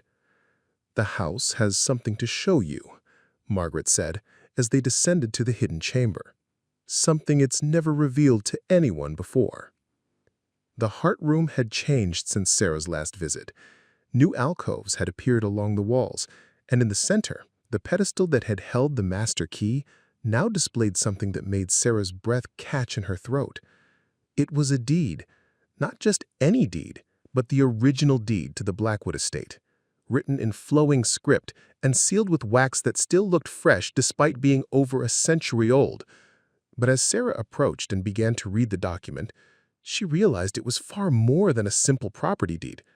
"This is impossible," she whispered, reading the terms that covered not just the house and land, but mineral rights, water rights, and something called perpetual stewardship rights that seemed to encompass far more than any normal property transaction. Charles cleared his throat. "The Blackwood family were quite wealthy, Sarah, more wealthy than anyone in the neighborhood ever suspected. Old Jeremiah Blackwood made his fortune in railroad investments, but he was also one of the first people in this area to recognize the value of what lay beneath the ground." "What do you mean?" Margaret gestured toward another new alcove, which contained what appeared to be geological surveys and mining reports. "Oil, dear. Vast reserves of oil running beneath this entire neighborhood. Jeremiah bought up the mineral rights to hundreds of acres, but he never exploited them. He believed the land was too beautiful to destroy with industrial development." And according to the deed, James said, his young face glowing with pride, ownership of those mineral rights passes to whoever the house chooses as its guardian. The house chooses you, Sarah, which means... Sarah sank into the chair that thoughtfully materialized behind her as the full weight of the revelation hit her. You're telling me that I now own mineral rights worth over $200 million? $230 million, to be precise, Charles corrected with scholarly accuracy, based on current market prices for crude oil and natural gas futures. Sarah stared at the deed, at the geological surveys, at the faces of the spirits who had become her family. But I can't. How could I possibly? The house doesn't want you to exploit the resources, Margaret said gently, just as Jeremiah never did, but it does want you to use the knowledge of their existence to secure the financial future of the sanctuary you're building. How? Charles pulled out another document that definitely didn't appear in the alcove moments before, a legal contract from a major energy company offering to lease the mineral rights for exploration. The house has been approached numerous times over the years by companies wanting to lease the drilling rights. The current offer is for $12 million annually, just for the right to explore. If they find what we know is there, the actual extraction rights would be worth hundreds of millions more. Sarah's hands trembled as she held the lease agreement. $12 million a year would be enough to transform the Blackwood Estate into the most well-funded sanctuary in the world. They could help not just a few families, but thousands of people who needed healing and hope. But what about the environmental impact, the destruction of the neighborhood? James smiled with the wisdom of someone who had spent over a century learning the house's secrets. The house has conditions, Sarah. Any company that wants to drill here has to agree to the most stringent environmental protections ever implemented. Underground extraction only, with no surface disruption, full restoration of any affected areas, and most importantly, a percentage of all profits must go toward environmental conservation efforts. The house is offering you the chance to fund healing for people and healing for the planet, to use the wealth hidden beneath the ground to repair the damage that has been done above it.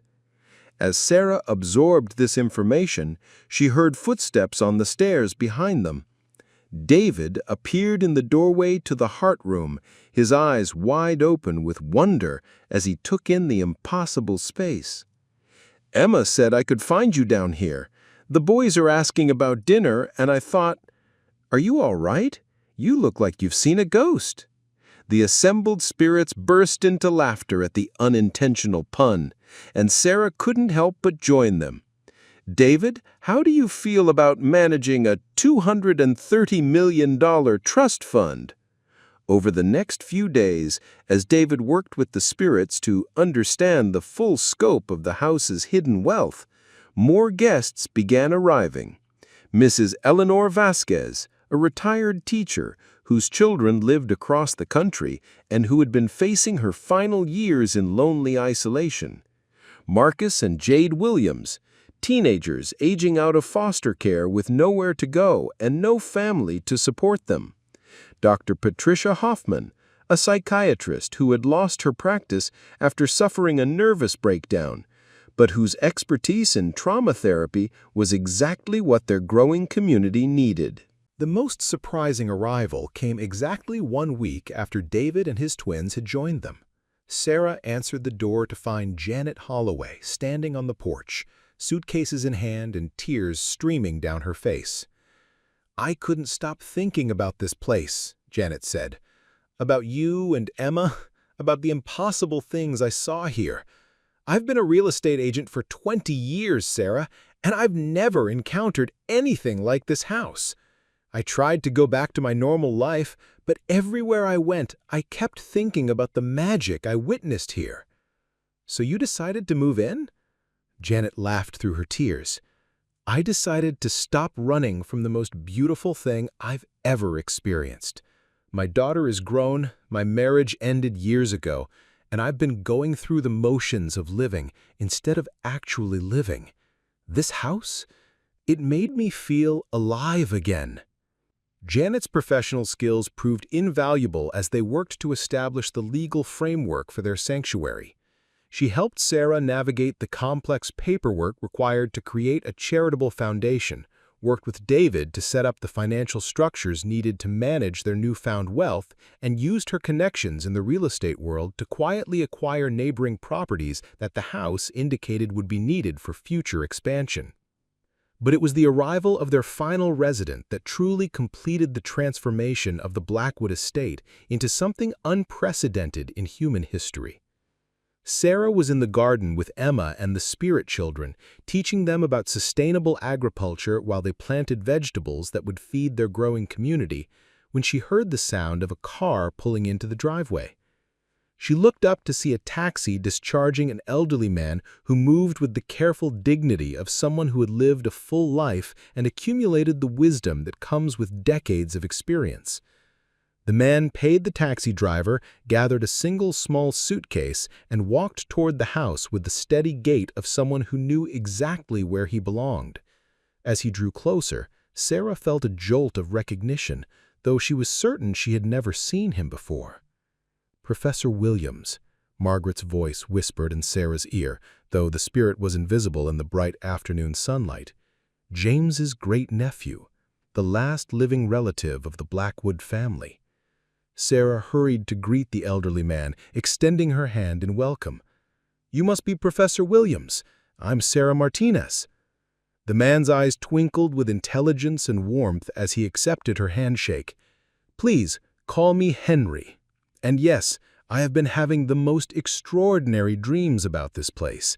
Dreams about my great-great-uncle James, about a house that serves as a sanctuary for those who need healing, and about a remarkable young woman who has awakened something that's been sleeping for over a century." "So you decided to move in?" Janet laughed through her tears. "I decided to stop running from the most beautiful thing I've ever experienced. My daughter is grown, my marriage ended years ago, and I've been going through the motions of living instead of actually living. This house, it made me feel alive again." That evening, as their extended family gathered around the massive dining room table for their daily communal meal, Sarah looked around at the faces surrounding her and marveled at the transformation that had occurred in just 2 weeks. David and his twins were laughing at something James had said, their grief beginning to heal through the simple joy of being part of a loving community. Mrs. Vasquez was teaching Eleanor and Marcus to cook traditional Mexican recipes, while Dr. Hoffman discussed child psychology with Catherine. Janet was deep in conversation with Charles about the history of the neighborhood, while Henry sat with Emma on his lap, telling her stories about the adventures he had had during his long life. Scattered throughout the room, visible to some and sensed by others, the spirit families of the Blackwood Estate participated in the celebration of their living family. Children who had been dead for decades played with toys held by children who had been born in the 21st century. Adults separated by centuries of death shared wisdom and laughter across the boundary between life and afterlife. "Sarah," Henry said during a lull in the conversation, "I need you to understand what you've accomplished here. In all my years of research into the paranormal, I've never encountered anything like this house. You've created a bridge between the world of the living and the realm of the dead, powered by nothing but love and the willingness to help others heal." "I didn't create anything," Sarah protested. "The house did all the work. I just said yes." "Exactly," Henry smiled, "and that's why I chose you. Anyone can say yes to something easy. It takes a truly remarkable person to say yes to the impossible." Marguerite materialized beside Sarah's chair, visible to everyone at the table now that the house had fully awakened to its purpose. "The foundation is established," she said with deep satisfaction. "The financial resources are secured.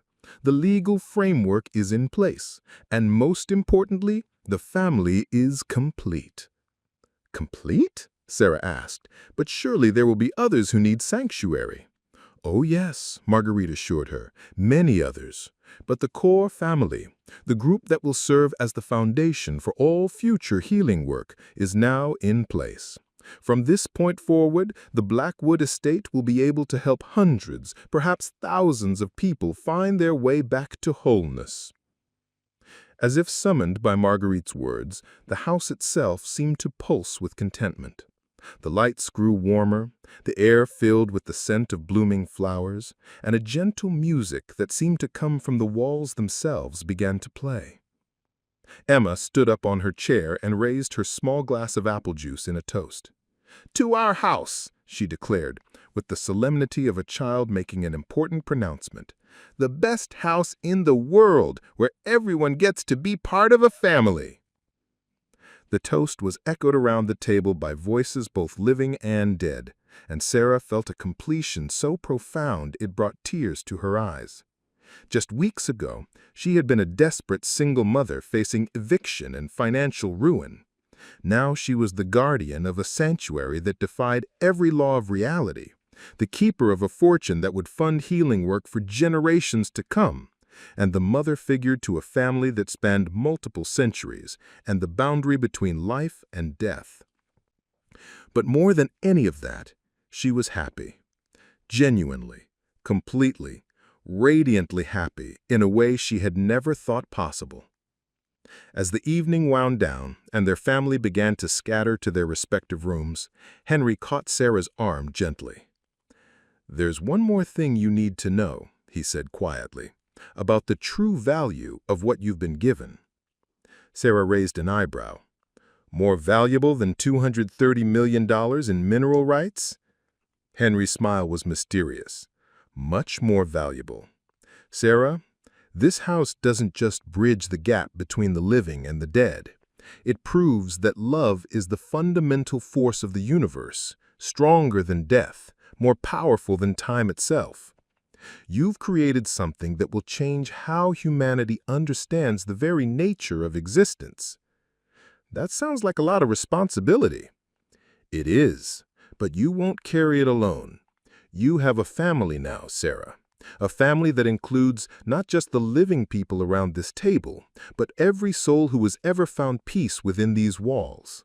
And that family will support you through whatever challenges lie ahead." As Sarah tucked Emma into bed that night, her daughter looked up with a profound contentment of a child who knows she is loved and safe. "Mama," Emma said sleepily, "this is the best story ever, isn't it?" Sarah kissed her daughter's forehead and smoothed the covers around her small form. "Yes, sweetheart, this is the best story ever, and the wonderful thing about it is that it's just the beginning." Outside Emma's window, the garden bloomed with impossible beauty under the light of a full moon, and throughout the house the Hendersons called, David told Sarah, referring to their latest arrivals. A family of 4 who'd lost their home in a devastating fire and had nowhere else to turn. "They're settling in well, but Mrs. Henderson is still having trouble accepting that the house doesn't charge rent." Sarah chuckled. After 5 years of managing the Blackwood Foundation, she'd grown accustomed to people's difficulty and believing that sanctuary could be freely given. The foundation now managed assets worth over $400 million, thanks to shrewd investments guided by spirits who'd had decades to observe market trends. But they'd never charged their residents a single penny. "Give her time," Sarah said. "Everyone needs time to believe in unconditional love." The front door swung open with its characteristic sigh, and Mrs. Vasquez appeared with flour in her hair and a smile that could have powered the neighborhood.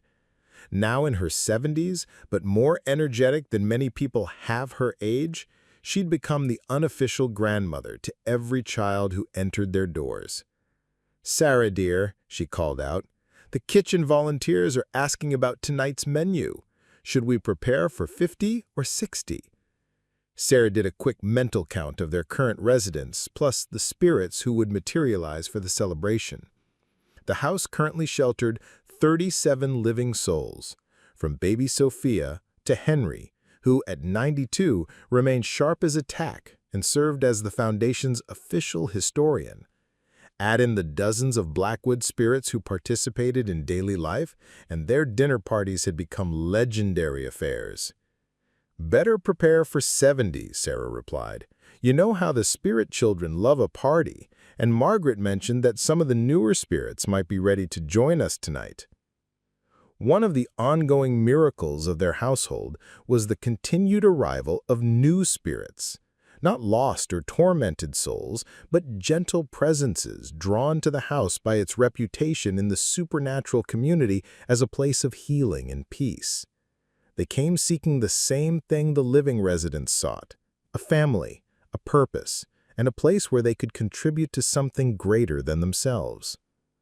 Janet appeared at Sarah's elbow, tablet in hand, and wearing the expression of someone dealing with pleasantly overwhelming logistics. As the Foundation's operations director, she managed the complex web of legal, financial, and practical considerations that allowed their sanctuary to function within the constraints of modern society. "We got approval for the new education wing," Janet announced with satisfaction. "Construction starts next month, and we should have the additional classrooms ready by fall." The education wing was one of Sarah's proudest achievements. Working with the local school district, they'd created an innovative program that allowed their children to receive traditional academic instruction while also benefiting from the unique resources available at the estate. The spirit residents served as teaching assistants, sharing first-hand knowledge of historical events and cultural practices that no textbook could provide. Emma had become something of a celebrity among her teachers for her papers on American history, which often included details and perspectives that amazed even the most experienced educators. When pressed about her sources, Emma would simply smile and say she'd interviewed primary sources, which was technically completely accurate. "Any word on the application for the healing center?" Sarah asked. Janet's smile grew even brighter. "State approval came through this morning. We can officially open the Blackwood Center for Trauma Recovery in 6 months." This was the next phase of their mission, extending their healing work beyond their residential family to serve the broader community. The center would offer therapy, support groups, and residential treatment programs for individuals and families struggling with grief, trauma, and loss. Dr. Hoffman would serve as the clinical director, supported by a team of both living and spirit counselors whose combined expertise spanned multiple centuries of human experience. As evening approached and the house filled with the sounds of a large family preparing for celebration, Sarah found herself drawn to the heart room, as she did most nights before major gatherings. The space had continued to evolve, its collection of preserved love growing with each new family that found sanctuary within the estate's walls. Margaret was waiting for her, as Sarah had somehow known she would be. The elderly spirit's presence had become one of the constants of Sarah's life, a source of wisdom and comfort that transcended the boundary between life and death. "You look thoughtful, dear," Margaret observed, settling into the chair that materialized whenever she needed it. "I was thinking about how different our lives would have been if we'd never found this place. Emma would have grown up in that tiny apartment, struggling with poverty and insecurity. I would have spent my whole life worrying about money and stability. And instead," Sarah gestured around the heart room where new alcoves had appeared to hold mementos from the families they'd helped over the past 5 years. "Instead, we've been part of something miraculous. We've helped dozens of families heal, created a bridge between the living and the dead, and built a foundation that will continue this work long after we're gone." Margaret's expression grew mysteriously pleased. "About that, dear, there's something I've been meaning to discuss with you." "What kind of something?" "The house has been showing me visions again, futures, possibilities, the shape of things to come. And in every vision, Sarah, you and Emma are here, not just for years or decades, but for centuries." Sarah felt a familiar chill run down her spine. Over the years, she'd learned that the house's visions were never wrong, but they often revealed truths that challenged her understanding of reality. "What are you saying, Margaret?" I'm saying that the love you've poured into this house, the sacrifice you made for Emma, the commitment you've shown to healing others, it's changed you, Sarah. Not just spiritually, but physically. The house has been protecting you from aging, extending your life so that you can continue your work as its guardian. Sarah stared at her reflection in one of the room's crystalline surfaces, studying the face that looked back at her.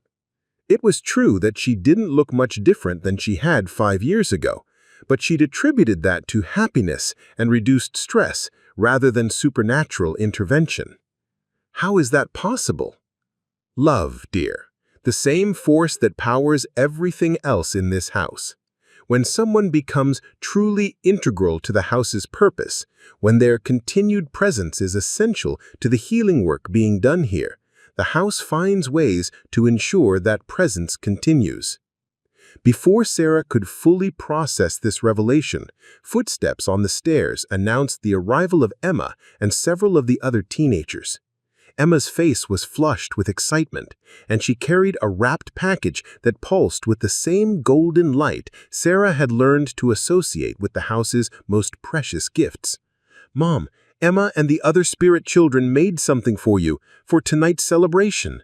Sarah accepted the package with trembling hands, unwrapping it to reveal a leather-bound book that felt warm to the touch. The cover was embossed with gold lettering, "The Chronicles of the Blackwood Estate, a history of love that transcends death." She opened the book and gasped. The pages contained the story of everyone who had ever found healing within the house's walls, told in exquisite detail and illustrated with images that moved and shifted like living memories. Her own story was there, beginning with that first desperate phone call to Janet and continuing through every triumph and challenge of the past 5 years. But the book didn't end with the present. The final chapters showed glimpses of the future, the estate expanding to include healing centers around the world, Emma growing into a wise and powerful guardian in her own right, and generations of families finding hope within walls that pulsed with eternal love. "This is beautiful," Sarah whispered, tears blurring her vision as she turned the pages. "But why tonight? What makes this celebration special?"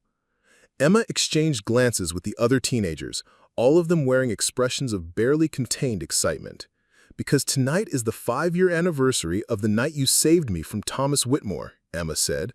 "The night you proved that love really is stronger than death. And," added Marcus with a grin, "because the house has a surprise for everyone." As if summoned by his words, the house itself seemed to pulse with anticipation. The lights throughout the building flickered in a rhythmic pattern, and a sound like celestial music began to emanate from the walls themselves. Sarah and the young people made their way back upstairs to find the entire household gathered in the great hall, their faces turned expectantly toward the grand staircase. Living residents mingled freely with spirit family members, all of them united in their anticipation of whatever the house had planned. At the stroke of 9 o'clock, the front door swung open without anyone touching it, and a procession of figures began to enter. But these weren't new residents seeking sanctuary. These were spirits Sarah recognized from the house's historical records, souls who had found peace within these walls over the past century but had never before manifested in such numbers. They came in chronological order, families from every era of the house's existence, each one pausing to bow respectfully to Sarah before taking their place in the ever-expanding circle of love that filled the room. By the time the procession ended, the great hall contained what must have been over 200 spirits, representing every soul who had ever called the Blackwood Estate home. The original Jeremiah Blackwood himself appeared at the foot of the staircase, his spirit form radiating the dignity and wisdom that had guided him to preserve the land's natural resources for future generations. When he spoke, his voice carried the authority of someone who had watched his dreams come to fruition across multiple lifetimes. Sarah Martinez Blackwood, guardian of this house, mother to all who dwell within its walls, bridge between the world of the living and the realm of the dead, we gather tonight to honor your service and to make a promise. Sarah felt Emma's hand slip into hers, warm and solid and reassuring in the face of this overwhelming supernatural ceremony. "What kind of promise?" Sarah managed to ask. Jeremiah's smile was radiant, The promise that your work here will never end, that the love you have planted will bloom for eternity, and that the healing you have begun will ripple outward to touch every corner of human existence. He gestured toward the assembled spirits, and they began to sing, not with voices, but with their very essence, creating harmonies that resonated through the house and beyond, carrying their message of hope to anyone who needed to hear it. As the celestial chorus filled the air, Sarah felt a transformation beginning within her own spirit. The connection she'd always felt to the house deepened and strengthened until she could sense every room, every resident, every heartbeat within its walls. She understood with sudden clarity that she had become something more than human. She was the living heart of a miracle, the guardian of a love so powerful it could reshape reality itself.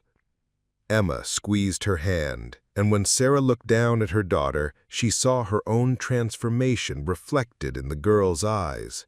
Emma, too, was changing, growing into her role as the future guardian of this impossible sanctuary. "Are you ready, Mom?" Emma asked softly. "Ready forever."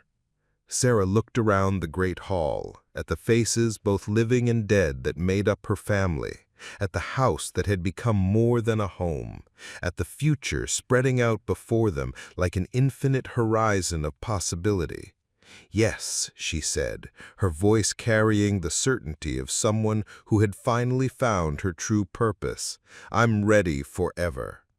As the celebration continued around them, spirits and humans dancing together in patterns that defied the laws of physics, Sarah felt the house embrace her completely. She was no longer just its guardian. She was part of its essence, woven into the very fabric of its existence. The Blackwood Estate had waited over a century to find someone who could understand its true purpose. Now that it had found her, it would never let her go. And Sarah, surrounded by more love than she had ever dreamed possible, wouldn't have it any other way. In the years that followed, the estate would become famous throughout the world as a place where miracles happened daily, where the impossible became routine, and where broken hearts were healed by the simple power of unconditional love.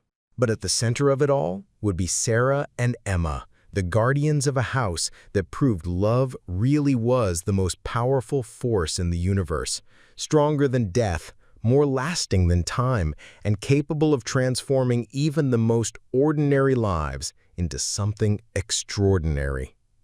The haunted house that had once frightened away every potential buyer had become the most sought-after address in the world.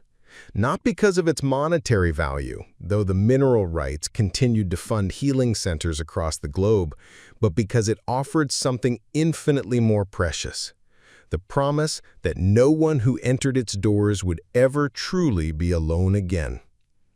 As Sarah tucked the youngest residents into their beds that night, each one secure in the knowledge that they were loved and protected, she reflected on the journey that had brought them all together.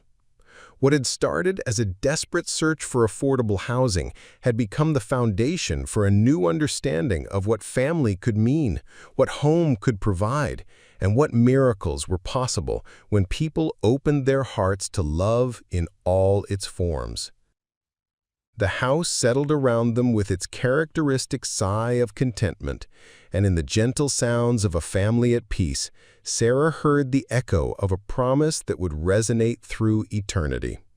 That love, once given freely and completely, never dies. It only grows stronger, touching more lives, healing more hearts, and creating more miracles with each passing day. The Blackwood Estate had found its forever family, and the forever family had found their true home. In a world that often seemed dark and hopeless, they had created a beacon of light that would shine for generations to come, proof that even the most desperate circumstances could be transformed by the simple, powerful act of choosing love over fear. And in choosing love, they had discovered the greatest treasure of all. Not the $230 million secret hidden beneath the ground, but the infinite value of hearts open to possibility, spirits united in purpose, and a house that had learned to love as deeply as those who dwelt within its walls. The Blackwood Estate had found its forever family, and the forever family had found their true home. In a world that often seemed dark and hopeless, they had created a beacon of light that would shine for generations to come, proof that even the most desperate circumstances could be transformed by the simple, powerful act of choosing love over fear. And there is no greater story than that. And in fact, it's just the beginning, an eternal tale of love, healing, and the miracle that happens when ordinary people choose to do extraordinary things for each other. As Emma had said all those years ago, it was the best story ever, and the wonderful thing about it was that it would never end. What an incredible supernatural journey! If this story of the haunted house that chose its family touched your heart, please like this video, share it with fellow mystery lovers, and subscribe for more amazing tales that prove love really can conquer anything, even death itself.